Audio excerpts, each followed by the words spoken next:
Si la liberté est l'absence de toute règle et de toute contrainte, alors l'animal est libre. Mais ce raisonnement n'a qu'une apparence de vérité. Le comportement d'un animal est en fait dicté par son instinct, de sorte que l'animal ne peut s'empêcher d'agir comme il agit. L'instinct commande, l'animal obéit. Loin d'être le modèle de la liberté, l'animal est l'incarnation d'une totale servitude à la nature. On ne peut parler de liberté que pour un être qui s'est affranchi du déterminisme naturel.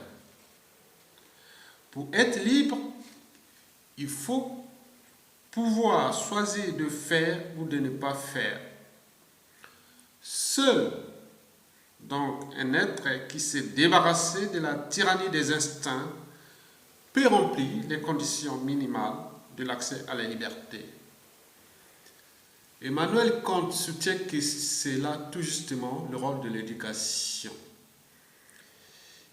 Elle a pour but premier de discipliner les instincts, c'est-à-dire de les réduire au silence, pour que l'homme ne se contente pas d'obéir à ce que sa nature commande.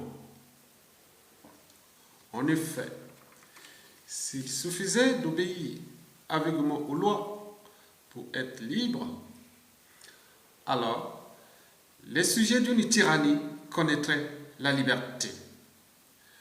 Pour Jean-Jacques Rousseau, la seule solution à ce problème à la fois politique et moral, c'est que moi, je sois aussi l'auteur de la loi à laquelle je me soumets. Et vous, mesdames et messieurs, vivant dans ce monde de brutes.